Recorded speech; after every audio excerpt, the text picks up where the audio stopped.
From CNN, Trump picks Tulsi Gabbard for Director of National Intelligence. This is epic.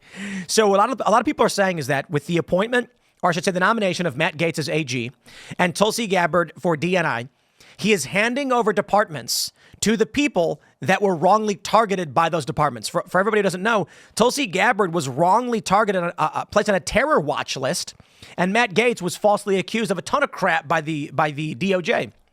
CNN reports Donald Trump said Wednesday he selected former Democratic Congresswoman turned Trump supporter Tulsi Gabbard as his DNI pick. The selection of Gabbard is sure to set up a major confirmation fight. Gabbard, an Army National Guard veteran, unsuccessfully ran for president in 2020 as a Democrat, but said she was leaving the party in 2022. She campaigned with Trump and served on his transition team. They say in many ways the transformation of Gabbard from isolationist Democratic iconoclast to MAGA darling has been a gradual evolution, culminating in her announcement before the November election that she was joining the Republican Party. Blah, blah, blah, blah, blah. They say they don't know how influential she'll be. Then it's just a bunch of opinion stuff masquerading as news, not interested. Then they say she's parroted Vladimir Putin, blah, blah, blah. During Gabbard's presidential bid in the Democratic primary, Hillary Clinton suggested in an interview that the Russians were grooming her to run as a third-party candidate. They also don't seem to mention that she ended Kamala Harris's whole run the first time around. But of course, CNN is gonna include the nonsense Russia allegations because it's the only thing they have. I said it before and I'll say it again. The liberal economic order was created after World War II, and the men who created that were crazy dudes smoking cigarettes on the cover of magazines after blowing up Japan. I have the Life magazine from I think it was a general. What's his name? I forgot his name. Dropped the bombs and he's smoking the cigarettes literally just in the other room. These guys were crazy, and they created the liberal economic order. Then they had kids and told those kids, you have to maintain the liberal economic order around the world, and we will be the dominant superpower. And those kids went, you got it, Dad. Those kids grew up, inherited a system. They had no idea how it was built, but they could kind of maintain it. Then they had kids, and the grandkids of the liberal world order said, we have no idea how to run this. Everything we're doing is failing. That's it.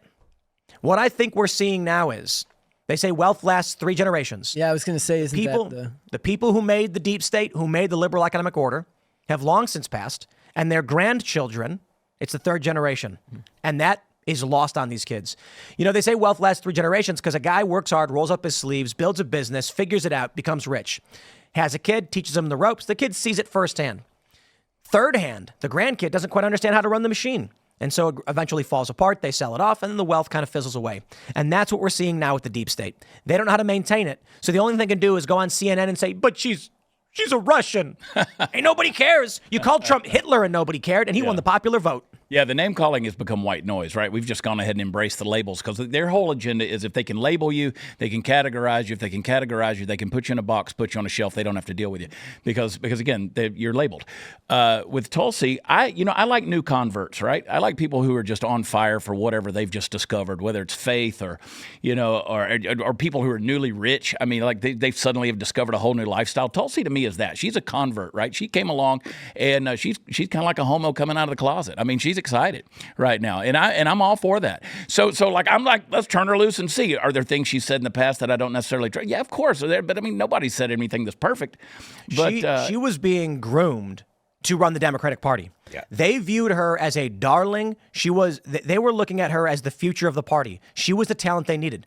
She is a woman of color. Right. So the feminist intersectional movement, she was perfect. Right. But she backed Bernie Sanders in 2016. And rightly so. Now, I say at the time, rightly so. Bernie's turned out to be a major disappointment. But at the time, she was basically saying, you guys, this doesn't work. We got to go a different direction. We got to go a populist direction. Hillary Clinton got angry. They said to her, you're out, basically. So what happens? Well, she's now a Republican, and the Democrats have no backbench. Who do they got? I have no idea. Is there anybody that you can think of? I think the person that they most likely will be going with, I'm not sure about AOC. The thing is, Congress people don't tend to get elected president. Though AOC, I do think that out of all of the people that could become a presidential candidate, frightening. It would be AOC. But Congress people don't tend to make it to the office of the president. I do think that it's frequently governors, and I do think that Gavin Newsom is extremely charismatic. Not that he has a good record to run on. I mean, he just his party got walloped in this past election, really, really, really bad. I mean, but still, like we said, though, like it feels like they can just dump someone in. Right, a lot of time. I think Josh Shapiro is another option in regards to that. Who's again is another. Did you hear that he rejected? Yeah, okay. So that was the question I was gonna ask you one day. I was like, if Pennsylvania is as important as they say it is, how do you not choose Shapiro as your running mate? He's Jewish. No. The rumor is the reporting came out. He rejected the offer. Oh, really? Okay. They went to him and said, "We want you for VP," and he said, "Yeah, not interested." That's the only thing I can think of because it made no sense with Pennsylvania. It just never made sense to me that Walz was the first pick. Yeah. I do think that if it was Josh Shapiro, I do think that she would have won. Honestly, I think she would have taken Pennsylvania. Yeah. I'm sure she would have. Wow. I mean, they were going to win Minnesota anyway. Well, but I think Trump still wins. He then wins with what? Because he did 312. That's 19. He got everything else. So 293.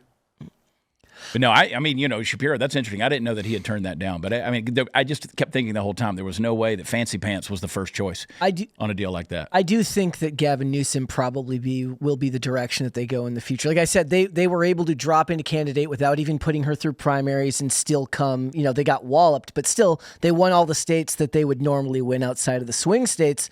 And they're going to bring in someone like Gavin Newsom. Even if they went with AOC, they can't really do that anymore because as she's become more establishment, she used to have a great grasp on social media and did really, really well at reaching younger people. And that doesn't feel the same anymore because she feels just like the rest of the swamp creatures anyways. And I hope we don't forget how bad, in the next 4 years, I hope we don't forget how bad Gavin Newsom is. I mean, he is, you take the Biden administration with Kamala Harris, all the progressive wokeism, you multiply it exponentially. He is a disciple of Xi Jinping.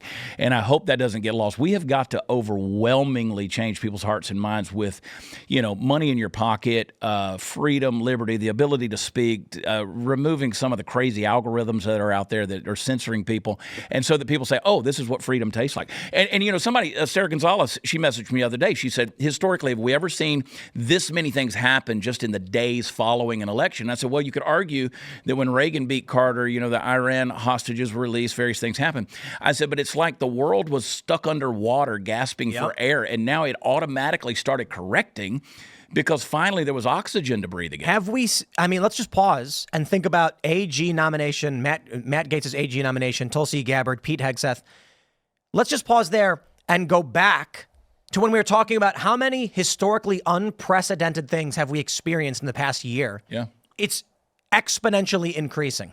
Yeah. So in a good way so far. I hope it remains in a good way, but I got to tell you this.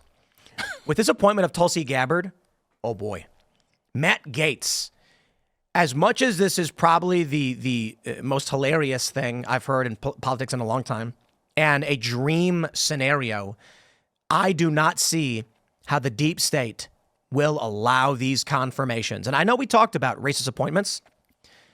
Well, I certainly hope Trump's got legit security because the threats against him are real, both from these crackpots who went after him a couple times already. The Iranian teams I genuinely believe exist. There's a lot of people who are like, no, it's the deep state. I'm like, dude, he killed Soleimani. Right. And Iran expressly stated they're coming for him.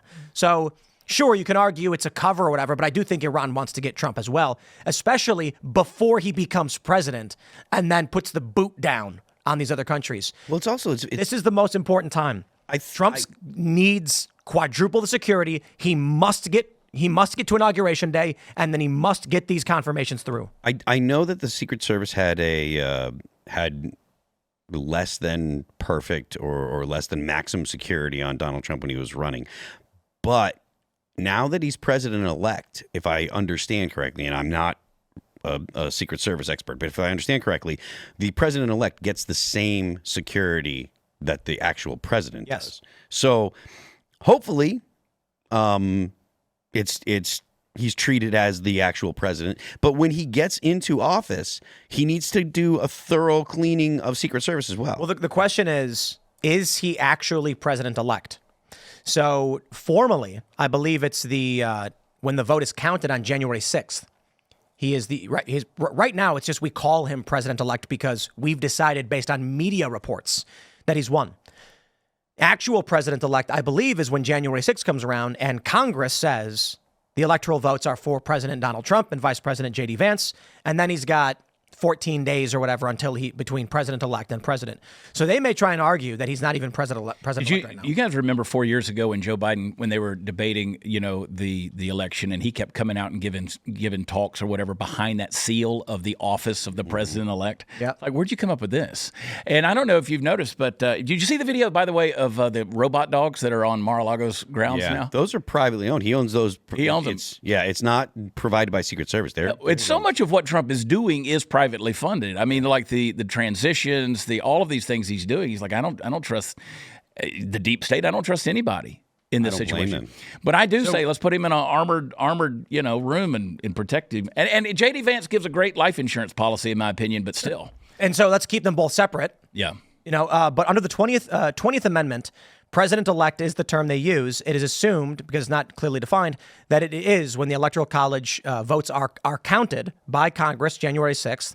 And then from that period on, he is president-elect until the inauguration.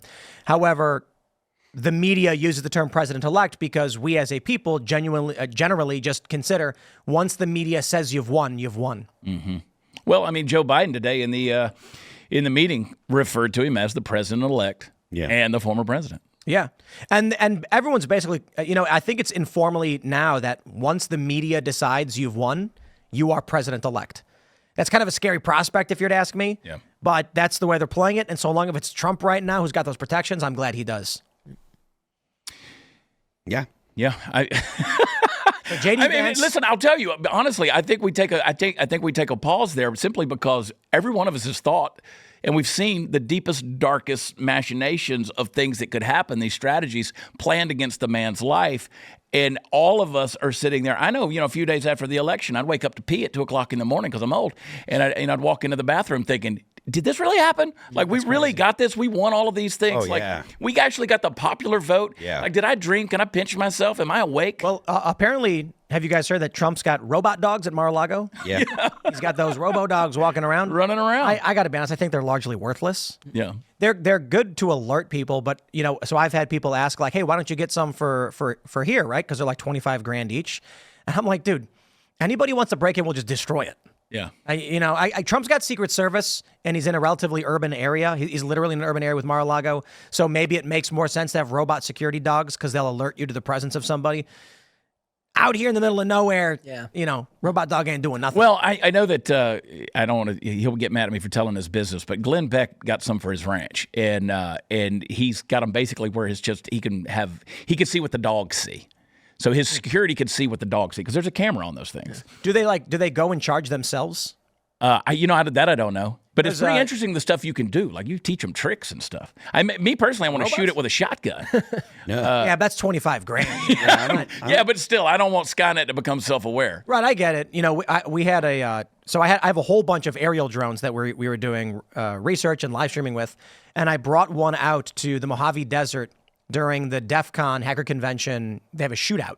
So one guy had a belt-fed 7.62 or whatever, and people would sit down and then we had the drone. We strung it up, we put targets on it, and we were flying around back and forth, and then, the drone blew up. Thanks for checking out this clip from Timcast IRL. Make sure to watch the show live Monday through Friday at 8 p.m. Subscribe to this channel, and we will see you all there.